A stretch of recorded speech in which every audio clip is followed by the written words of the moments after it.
Yo yo, what's up, bonjour à tous et bienvenue sur le podcast Cardano français, le seul podcast qui vous donne toute l'information sur votre blockchain préférée. Quentin, aka Mr. Q, sera votre hôte pour toute la durée de l'émission. Mais avant de commencer, laissez-moi vous parler de Crypto Suprême, sponsor numéro 1 du podcast Cardano français. Crypto Suprême est le site internet où vous pouvez vous procurer tous les articles Cardano, Emurgo et IOHK. Que ce soit des vêtements, des pièces de collection ou des articles de bureau, vous trouverez sur le site cryptosupreme.net les meilleurs produits, les meilleurs prix et le meilleur service. Avant que j'oublie, aucune information donnée dans le podcast ne doit être prise comme un incitatif à investir dans le projet Cardano. Il est toujours mieux de faire ses propres recherches avant d'investir dans n'importe quel placement financier. Bang bang, cela devient un peu plus tendu, la rivalité augmente et les points de vue diffèrent entre le Bitcoin et le projet Cardano. Dans cette troisième partie, on parle de la gouvernance, de l'implication des utilisateurs dans chacun des écosystèmes et on comprend pourquoi le modèle de gouvernance d'une crypto-monnaie représente l'identité de la communauté. Likez, abonnez-vous et n'hésitez pas à partager l'épisode. La troisième partie de cette édition spéciale du podcast Cardano français commence tout de suite. Le Proof of Stake également te permet de... pas nécessairement le Proof of Stake parce que ça c'est plus pour la décision et c'est un point qui arrive plus tard au niveau de la gouvernance. Mais le protocole Proof of Stake, étant donné que les gens votent avec... leur coin, dans le fond, c'est plus facile d'arriver à des consensus et de déployer, dans le fond, les solutions sur le mainnet. Comparativement, justement, aux problèmes de guerre que tu as mentionné, qui font en sorte que certains groupes vont tirer la couverture d'un côté, puis de l'autre, puis que le consensus est beaucoup plus difficile à avoir. Au niveau de Cardano, justement, ils ont l'idée... ils vont implémenter également la version de BIP qui existe pour Bitcoin. Et justement, cette gouvernance-là, liée au Proof of Stake, va leur permettre de déployer des choses beaucoup plus rapidement, notamment au niveau de la performance, parce que c'est un élément qui va être important justement quand on va vouloir être en compétition avec le Bitcoin, Ethereum et toutes les autres. Moi, si je peux ajouter à ça, je pense que c'est vraiment un grand fardeau de laisser aux usagers de prendre des décisions de comment on devrait, par exemple, augmenter la scalabilité. Donc, même si supposément que les usagers ont le pouvoir de sélectionner comment évolue leur coin, ce qu'on a un peu réalisé à travers les autres projets, par exemple iOS, c'est quand est venu le temps de modifier la récompense de token pour chacun des blocs résolus. Il y a seulement 0.5 des jetons qui ont voté pour une grande décision qui était de baisser de 5% à 1%. Donc, est-ce qu'on veut vraiment une gouvernance qui est facile, justement, qui est facile à implémenter? Parce que là, s'il y a un groupe qui a un certain agenda pour Cardano, qui décide d'en acheter beaucoup et qui, à travers plusieurs BIP, change complètement Cardano au complet et c'est plus reconnaissable. Est-ce que c'est ça qu'on désirait au départ? Surtout pour quelque chose qui est supposé représenter l'argent. Mon opinion, c'est que non, on veut le moins de gouvernance possible. C'est là qu'on diffère, mais c'est pas. C'est sûr. Seulement, au niveau de Cardano, c'est que l'avantage que je vois, c'est que ils font de la recherche académique à tous les niveaux, même au niveau de la gouvernance. Donc, leur manière de gérer la gouvernance, et qui est une manière qui est empirique, en faisant des essais et erreurs, c'est de passer sur un système de liquid démocratie. Je pense que c'est comme ça que ça s'appelle. C'est le fait que, dans le fond, si les gens ne veulent pas voter ou ne sont pas intéressés à voter, ils peuvent déléguer leur vote à une personne qui a plus d'aptitude ou qui comprend mieux, dans le fond, comment ça va fonctionner. Fait que c'est également le fait donc d'avoir des représentants qui sont en mesure de justement prendre le genre de décision pour les personnes. Et c'est également une manière de justement, et on l'a bien vu avec iOS, comme tu l'as mentionné, c'est d'impliquer vraiment la communauté parce que la communauté, justement, elle ne devrait pas juste s'intéresser au montant financier ou juste à la spéculation et tout ça. Fait que c'est en allant chercher des joueurs, en faisant en sorte d'interagir avec la communauté, que là, les gens vont beaucoup plus s'intéresser, ou alors vont alors, comme je le mentionnais, délaisser justement leur droit de vote à d'autres personnes de confiance. Et il doit y avoir aussi un incitatif pour les personnes qui votent. Parce que comme sur iOS, justement, il n'y a pas eu une grosse participation de la communauté parce qu'il n'y avait pas d'incitatif aux gens, pour les gens de voter. Comme justement ici au Canada, le vote n'est pas obligatoire. En Belgique, il l'est, mais les deux systèmes, il n'y en a pas un qui fonctionne mieux que l'autre finalement. Fait que c'est là que même au niveau du protocole Proof of Work et Proof of Stake, s'il n'y a pas d'incitatif pour les gens de bien faire leur travail, ben on se retrouve avec des systèmes qui ne fonctionnent pas vraiment. Et c'est là que justement les protocoles Proof of Work et Proof of Stake et les protocoles qui sont généralement dans les crypto-monnaies arrivent à trouver un bon incitatif pour que les gens fassent leur travail de la bonne manière. Ça donne une meilleure relation justement entre la communauté et les différents réseaux ou la communauté qui gère le réseau blockchain. Parce que j'ai un petit peu l'impression que du côté du Bitcoin, c'est difficile d'interagir avec justement les différentes communautés, la communauté au niveau du mining, au niveau du développement. J'ai l'impression que c'est difficile d'interagir puis de se faire entendre en tant que détenteur de Bitcoin. Mm-hmm. Si je peux, ouais, mon opinion par rapport à ça, c'est que Bitcoin, c'est de l'argent. On n'a pas les usagers de Bitcoin, c'est pas ceux qui sont sur Twitter ou justement sur les groupes Telegram ou encore Facebook. Mm-hmm. Les usagers du Bitcoin, pour la plupart, ils ont absolument aucune idée c'est quoi qui se passe comment on dit, derrière les rideaux. Mm-hmm. Et est-ce que c'est vraiment important pour eux de savoir exactement qu'il y a les Schnorr signatures qui s'en viennent et tout?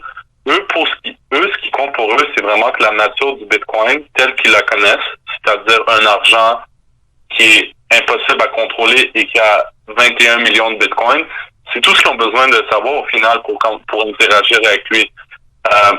Donc, à un certain point, c'est juste impossible de impliquer la communauté, essayer de contrôler une communauté en ajoutant des incitatifs, ça peut mener à quelque chose de corrompu, en quelque sorte, comme on le voit dans les systèmes politiques. C'est que, justement, comme tu as dit, en Belgique, on permet de voter, le vote est obligatoire, ici non, mais au final, est-ce que c'est vraiment différent?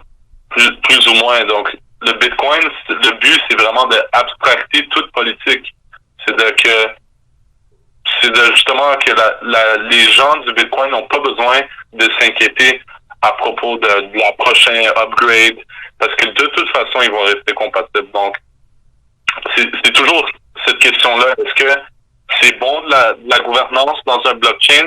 Selon moi, non. Selon les Bitcoiniers, non, parce que à partir du moment qu'on fait des modifications, ça va toujours aller dans la direction du plus fort dans cette organisation, qui lui va avoir un agenda, qui lui va avoir de l'information supplémentaire que les usagers normaux n'auront pas. Donc, selon moi, c'est le moins de gouvernance possible, le mieux pour un système monétaire. Je parle toujours dans un système monétaire. Mais vu que ADA, le token ADA, veut devenir, on s'entend que le token ADA, c'est aussi un compétiteur au Bitcoin, parce qu'il y a une valeur qui lui est attribuée, donc il compétitionne un peu pour être cette nouvelle forme d'argent aussi. Donc, je sais pas c'est quel les gens normaux aussi. Quand je dis les gens normaux, je veux dire les gens qui sont pas impliqués dans tout ce monde-là. Vers quelle forme d'argent ils vont aller? Est-ce qu'ils vont aller vers la forme d'argent compliquée où il faut choisir des personnes pour déléguer des coins à stake sur lesquels il y a ça va être compliqué sûrement pour eux. Effectivement, et je comprends ton point de vue. Et probablement que dans le fond, les personnes qui vont être impliquées au niveau de Cardano, si jamais ça... Parce que avant que n'importe quelle crypto-monnaie soit utilisée vraiment comme de l'argent, c'est sûr qu'il va y avoir différentes couches d'abstraction. Et les différentes couches d'abstraction vont être justement les deuxième ou troisième niveaux d'application au-dessus du mainnet finalement. Oui.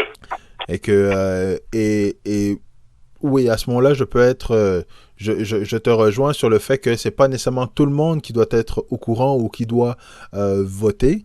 Ce sera à voir dans le fond comment Cardano, mais même pour Cardano, dans le fond, pour les personnes qui auront un wallet et qui ne voudront pas voter ou tout ça, ce sera à voir parce qu'ils n'ont pas encore implémenté cette fonctionnalité-là, mais elle doit être complétée d'ici la fin 2020. Fait que ça va être une bonne chose à observer de ce côté-là. Mais en même temps, le problème de Segwit a impacté quand même énormément, impacte quand même énormément les gens qui sont impliqués dans la blockchain Bitcoin parce que, dépendamment de la décision qui est prise, ça impacte directement les holders et ceux qui veulent utiliser la crypto-monnaie Bitcoin. Fait que de ne pas avoir son mot à dire là-dessus, c'est quand même inquiétant parce que si la décision, justement, la bonne décision n'est pas prise, ça peut virer d'un sens comme de l'autre. C'est très bien que tu me poses cette question-là parce que, justement, la façon que, justement, c'est pas sous forme de vote que l'usager de Bitcoin va s'exprimer.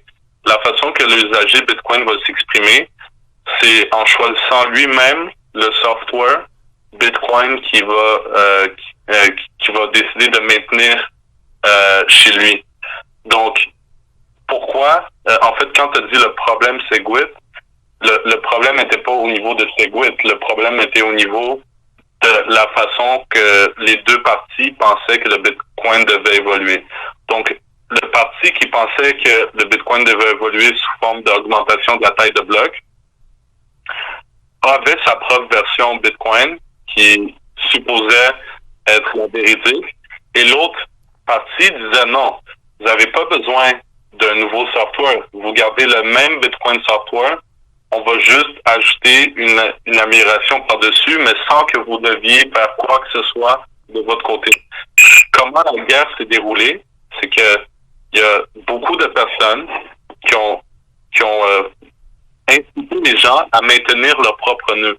Donc, dans les réseaux du Bitcoin, il y a eu une apparition de beaucoup de personnes qui, volontairement et qui, avec une grande conscience de leur choix, ont décidé de run la version du Bitcoin qui avait Segwit inclus dedans. Et quand est venu le temps pour les miners de décider sur quelle chaîne ils allaient miner, ils ont pris choisi la chaîne qui avait le plus de consensus social à travers la manifestation des nombreux nodes qu'il y avait sur le réseau. Donc, c'est pas vrai que l'usager du Bitcoin est à la merci, justement, des décisions externes, parce que c'est toujours l'usager du Bitcoin qui décide quelle version il décide de maintenir. Ouais. Donc, c'est comme ça que se manifeste, disons, le choix dans le Bitcoin. Si quelqu'un n'était pas d'accord avec Segwit, pas de problème, il runnait l'autre version. Et c'était vraiment une guerre parce que c'était vraiment la bataille de savoir, c'est quelle chaîne qui va gagner finalement. Et celle qui a gagné, c'est celle où le Bitcoin est resté le même, dans le fond. Oui, il y a peut-être une précision à apporter parce que dans le fond, l'utilisateur, la manière dont tu emploies le mot utilisateur pour Bitcoin, c'est donc ceux qui ont des nodes. Oui. Ceux qui ont juste des bitcoins sur un exchange sont d'une certaine manière à la merci de l'exchange. Oui, en fait, sont à la merci. En fait, l'exchange, c'est vraiment c'est vraiment le cas extrême parce que dans un exchange, la personne n'a même pas accès à ses clés. Donc, on n'a même pas de Bitcoin. Mais disons que vous avez un wallet mobile. Ouais. Pourquoi un wallet mobile pour la plupart du temps c'est gratuit? C'est parce que vous utilisez le node de l'application mobile qui vous donne ce wallet-là gratuitement. Mm-hmm. Et comment eux ils font de l'argent? C'est en revendant l'information sur toutes vos transactions et sur vos adresses à des compagnies d'analyse de blockchain ou peu importe. Mm-hmm. Mm-hmm. Donc, si vous avez des coins en échange, vous avez même pas vos clés, donc vous êtes même pas propriétaire de Bitcoin. Mais si vous avez vos clés, mais vous avez pas sous votre contrôle un nœud que vous faites confiance, ben vous êtes à la merci de ce nœud-là. Donc ça, c'est les nœuds économiques. Donc il y avait beaucoup de débats là-dessus, mais quand je dis usagers, c'est pas uniquement ceux qui run un nœud, parce que ça c'est une minorité, mais c'est vraiment eux le squelette du réseau Bitcoin, c'est vraiment les nœuds. Donc bon, alors je pense qu'on s'entend et qu'on dit la même chose, parce que dans le fond, même au niveau de Cardano, si tu as ta crypto sur un exchange, ben oui, tu peux avoir un droit de vote, sauf que il ne sera pas possible de déléguer tes coins à Binance, par exemple, pour que Binance vote pour toi. Ça, c'est sûr que ça marchera pas. Et même au niveau du staking, ils ont bloqué certaines adresses qu'ils ont différenciées en étant des adresses pas professionnelles, mais des adresses d'entreprise. Fait que oui, pour avoir un droit de vote, finalement, tu dois avoir tes coins sur un wallet ou sur un nœud que tu contrôles, donc sur ton mobile ou alors sur ton ordinateur. Et là, à partir de là, ben, tu peux voter. Donc, et ça revient un petit peu au même, comme tu le dis. Donc, tes bitcoins, tu dois l'avoir sur ton propre node. Et après ça, c'est toi qui décides de mettre à jour la version ou de ne pas la mettre à jour. C'est ça que je comprends? Exactement. Le problème en ce moment qui rend le fait que il y a environ 100 000 nodes dans le Bitcoin, donc c'est assez beaucoup. Comparativement à toutes les autres cryptos, il n'y a aucune différence, il n'y a aucune comparaison. C'est vraiment un ordre de grandeur vraiment démesuré. Je pense que Ethereum, c'est un peu moins de 1000, mais je mettrai pas ma main au feu pour ça. Mais le problème avec le node, pour la plupart des usagers, c'est que c'est vraiment pas facile d'utilisation et c'est assez complexe comme opération. Il faut avoir un niveau minimal d'expertise en informatique. Et aussi, c'est assez difficile de maintenir un nœud sur votre mobile. Donc, on sait que la plupart des gens vont utiliser le mobile pour entrer dans le monde de la crypto parce qu'ils vont avoir un wallet et tout ça. Donc, mais il y a beaucoup de compagnies qui aident les personnes à créer des solutions pour rendre ça plus facile. Dont nous, par exemple, chez Verify, chez tous les clients qu'on fait des systèmes de sécurité, un nœud, c'est indiscutable parce que c'est la façon qui te permet d'avoir le contrôle sur c'est quoi que tu partages au réseau Bitcoin et c'est quoi que tu reçois en retour sur le réseau Bitcoin. Mais oui, c'est très important, le nœud.